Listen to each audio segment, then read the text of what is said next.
So I'm David Church. I'm the Deputy Principal and Professor of Small Animal Studies at the Royal Veterinary College. Excellent.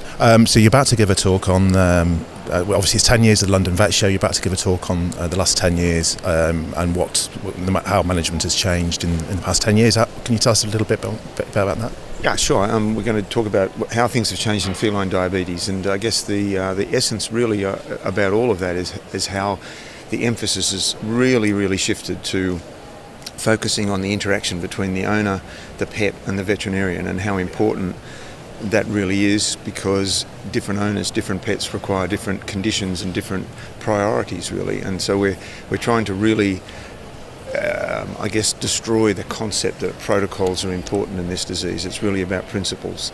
And that's the real emphasis of it. In terms of the detail around that, it's a little bit also about changes in perceptions about insulin, changes in perception about types of diet, and also some much more clearer indications about how we can manage some of the so-called comorbidities, diseases that occur with the diabetes. Yeah.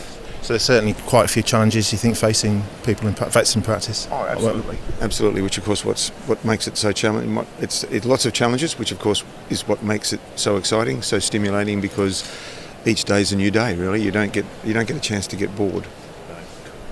Excellent. So there've been some innovations, I guess, in the last 10 years or so. What do you see coming down the line in terms of research and development and things that are going to sort of enhance diagnosis and treatment? Yeah, it's a great question. I guess the most important component of it these days is how we can improve the support for the feline pancreas to help it effectively recover, to recognise it early so that we can almost cure or rather prevent the whole process getting too far down the line, so that we can no longer really expect any sort of regeneration. So if you like, it's the sort of how we can manage regeneration of the islets.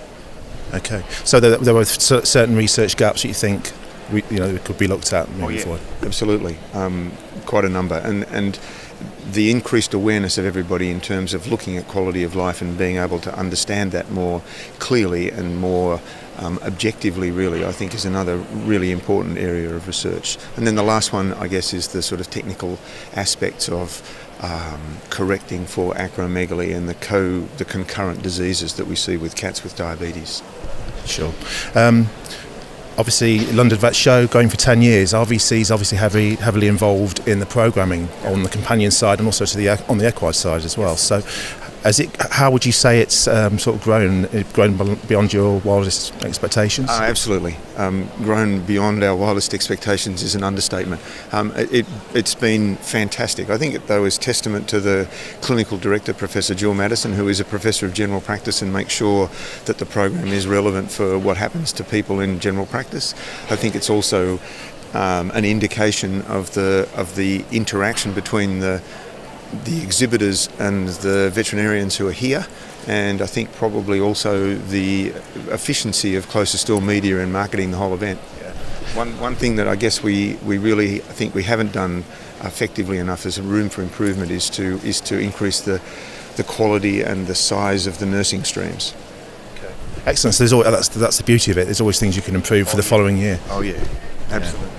Excellent. Just looking around here, this is a vast hall, 2,000 people. I hear you filled it last night. What's it like sort of preparing for something like that?